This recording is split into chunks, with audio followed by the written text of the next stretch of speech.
Hi, welcome. This is Jim Rapon with Coldwell Banker Danforth, and this is Seattle Real Estate Chat, episode 32. And I'm joined today with Rhonda Porter from Mortgage Porter. Rhonda, would you introduce yourself? Thanks, Jim. Yeah, I'm Rhonda Porter. I'm a licensed loan officer at Mortgage Master Service Corporation, and I'm author of The Mortgage Porter, a blog that's been around since 2006, so a while. Yeah, a good while. I've been blogging about that long too, but only about a tenth as much as you. So, yeah, we've both been in the industry a good bit. This little show that we've got going, it's a little 20-minute chat that we do about the Seattle real estate market. We've been doing for, gosh, I don't know, what's it been, about 6 months or so? Yeah, I think so. I think you're right. Maybe even longer. Anyway, the idea is to just kind of share with people what's going on at the moment in the Seattle area, both in real estate sales and the market, as well as the mortgage industry that affects that. So today we've been out on a long vacation, actually. It's been a great summer. We've had more sunny days in the Seattle area for summer than I can ever remember. And Rhonda did her first big boating trip. Where'd you go, Rhonda? Oh boy, we sailed through the San Juans and then went up through the Canadian San Juans too, all the way up to Princess Louisa Inlet, which is about halfway up Vancouver Island on the inside coast. So, and then back down through the Gulf Islands. So it was 17 days of bliss. Wow, that's great. And for those that don't know her husband, Rob, he's a real sailor and fisherman and outdoorsy guy. So they had a great time with their Hooch, I guess is the name. Is it Hooch? Hitch. Hitch, yeah. Anyway, nice Labrador like dog. Hitch, yeah.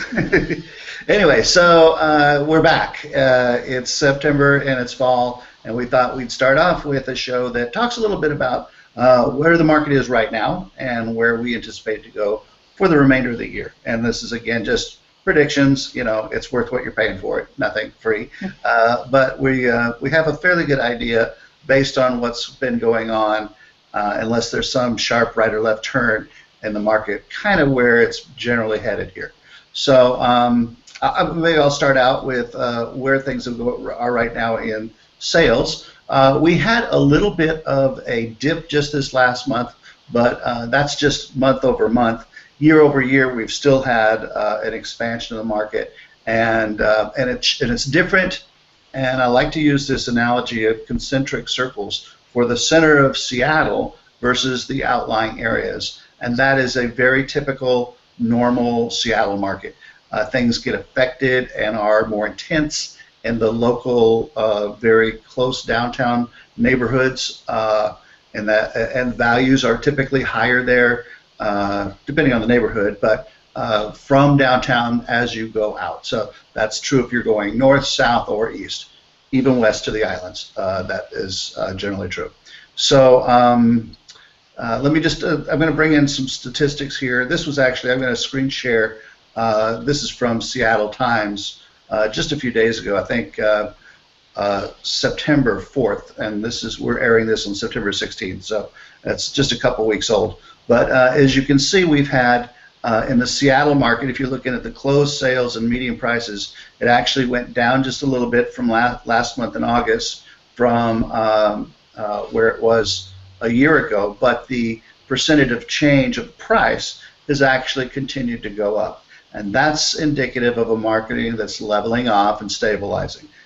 We've seen this a number of times before when the market has kind of reached a place where everybody wants to take a breath and hold on to where they're at. You'll notice, though, that the North King County is up 15.2%, so that's almost the opposite direction. And the prices are up a little bit too, but the sales are definitely at a higher clip. And again, this is back to the concentric circle thing of where you see what was happening 4 or 5 months ago in downtown Seattle happening in the outlying areas like Shoreline, Linwood, Renton, Edmonds, even outside of Bellevue, Issaquah, places like that. You see these same kinds of statistics. Rhonda, do you have any comments on this, or you want to just jump in with mortgage? What's been going on with mortgages? Well, I was just curious. Are we still seeing the same amount of multiple offers on homes? And I mean, what's the temperature like? Good question. We are seeing a lot of multiple offers on homes as well, but probably down by half. You know, where there were 5, 6, 8, 10 offers on a home, now you're seeing one or two, and you're seeing a number of homes selling with just one offer, but you're not seeing them sell for much under list price unless they've been on the market, say, more than 20, 30, 40 days. You know, anything in that 1 day on the market to 2 weeks on the market. If they're selling pretty close to full price. So it is an opportunity for buyers who have been beat up in the multiple offer market to perhaps get in and not have to compete, at least if they're aggressive and quick and see a bargain and don't spend a lot of time kind of circling it. How much does the school year starting again impact, the market, the real estate market locally? Yeah, that's another good question, and it really does depend on the area, because some areas just tend to be more naturally family-oriented types of neighborhoods. We're not really allowed to say that this is a family neighborhood in real estate because of all the protected classes, but the truth is there's some neighborhoods and types of homes that are more conducive to people who have children in school. That's just the reality. So in those neighborhoods, you see a definite pattern of people make their decisions by June or July so that they can get moved in by August and settled and ready for the school year in September. Versus areas, say, where it's much smaller housing that's more suited towards single person dwellings to not be affected by that. So you do see a slow off in the market around August as a result of that, and then you see a pickup again in September because people are back into their routines. It's like the first of the year. We have the same thing happen in January, February, where people are setting their New Year's goals and ready to go out and do things they've been kind of putting on the back burner, and the holidays are behind them. The same thing is true. The vacation months are behind you. Everybody's settled in school, if they're going to be, but now moves that need to happen are starting to happen. So I've already seen that just in the last week or two in September.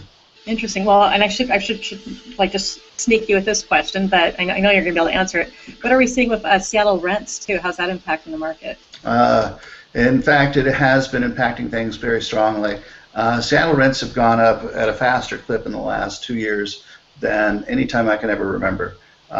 We've been sitting on often a 20% or more increase on an annual basis in many types of homes. And the Seattle Housing Authority looks like they're set to move forward with a plan that will maybe push a lot of people who have been dependent on public housing out into the marketplace as well. So, and that's still in flux, but and there's a lot of politics involved in that. But they're looking at, saying if you're in a home for a period of time, we're going to continue to increase your rents if you're able to work until you're bumped out into having to compete on the open market. And they control 4,000 plus units, so that's a little bit of effect, especially in the downtown area.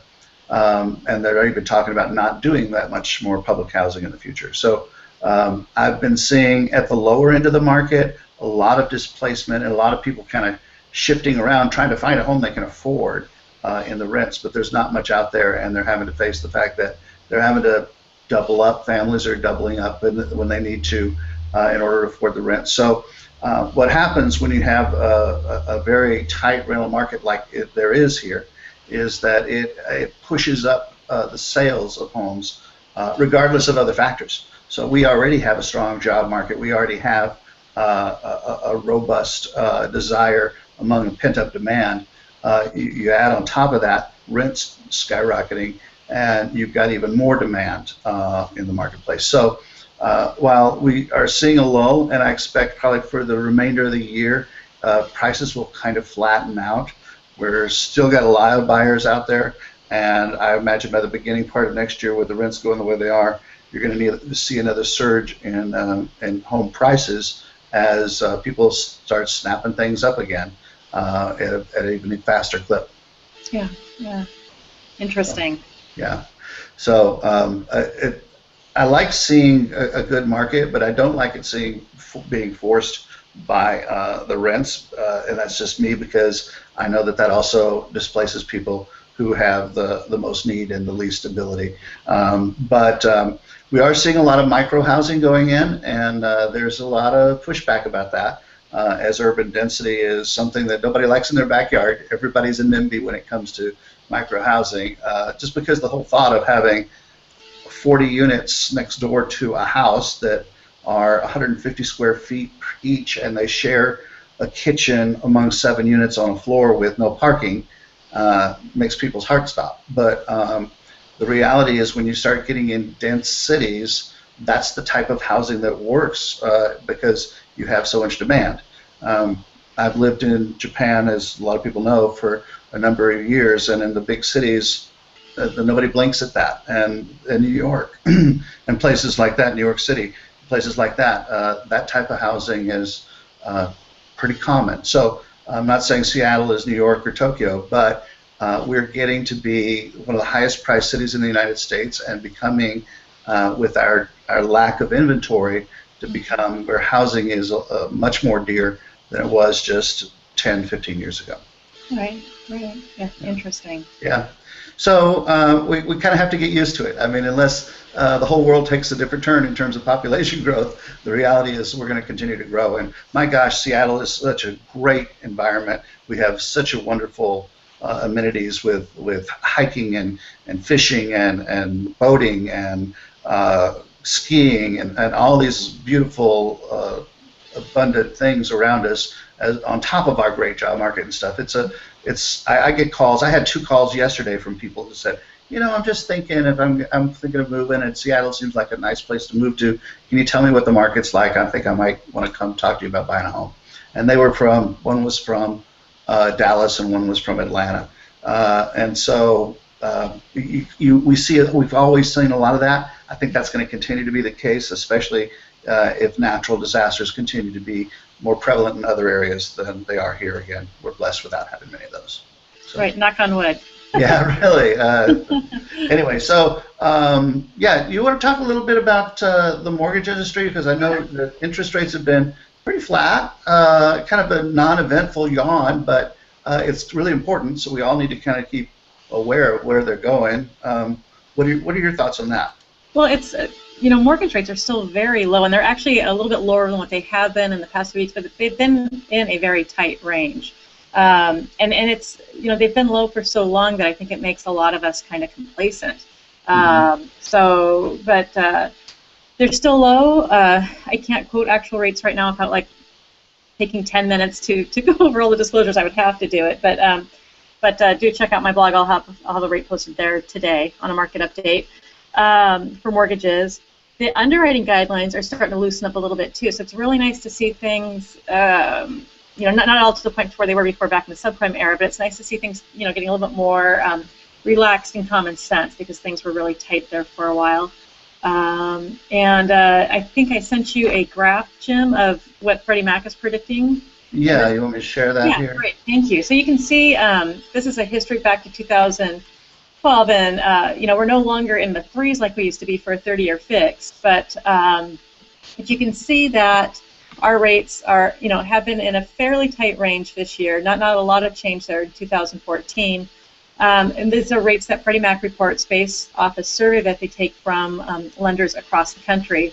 And they are predicting rates to rise, but we're not seeing anything terribly dramatic. But they're saying that by the end of 2015, we could see the 30-year fix at 5%. Historically speaking, and Jim can attest to this too, 5% used to be a low rate. I remember when rates hit 5% for 30-year fix, we were all shocked, and they just kept going down. So they'll remain low. 5% though is not low to people that have been hanging on or really wanting a 3% rate. So they are expected to trend higher. They have to trend higher. They can't stay low forever. But for now, things are still pretty, like you said, kind of ho-hum as far as the rate department goes. We'll have the Fed Janet Yellen will be speaking tomorrow around 11 o'clock our time. No news is expected to come from that. We're not expecting her to change the funds rate or anything like that. But we'll see what happens with that. That could possibly be a market mover for rates. I have a question for you. I haven't heard anybody in the industry talking about this yet, but with the drumbeats of war with ISIS and Iraq coming back, and perhaps more military spending going on, Do you expect Janet Yellen to that affect the Fed at all, or rates as far as you anticipate? Well, I'm not sure that Yellen or the Fed would impact rates with that, but where it might impact rates is because mortgage rates are based on bonds, mortgage-backed securities. So when there is uncertainty in the world, or a crisis of sorts, investors will often seek the safety of bonds, and then they'll pull their money from stocks, and that brings rates down. So, for example, when we had, the tragedies at 9/11 happened, that was one thing that really brought rates down as well, because everybody was, wanting to put their money in a place that was, potentially less return, but a safer, bonds were considered safer at that point in time, type of vehicle instead of having it in stocks. So oftentimes people are surprised that, like when the stock market's doing great, they think mortgage rates are probably doing great, and they often work in reverse, because of that. Yeah, I remember the same thing is true with oil. I keep thinking that when oil prices go up, that's going to affect mortgage rates in a negative way, but in fact, sometimes it's the reverse. I can never figure that out. Right, and you just need to think you've got it all figured out, like things change too. Yeah. So. Yeah. So anyway, we're coming up on our 20-minute limit already, but that's kind of in a nutshell. I guess no news is good news in some ways. Not expecting major rate hikes in interest. Not expecting big climbs in real estate over the next few months anyway, but inventory to be slightly easing as we move forward. If you're in the outlying areas of Seattle, though, you're going to perhaps continue to see a bit of a increase in prices as they kind of catch up with the core of Seattle, excuse me, over the next 3 to 6 months. So anyway, that's all for today. We'll be back next week with some more market information. There's several things we want to talk about in the technology era. There's some 3D modeling that's coming on the market for real estate professionals. That's pretty exciting, and some other new developments. So perhaps we'll do a section on technology and get some other experts in that area to join us. Anyway, so everybody, thanks so much for joining us. Hope to see you next week. Have a great week. Okay, bye. Bye.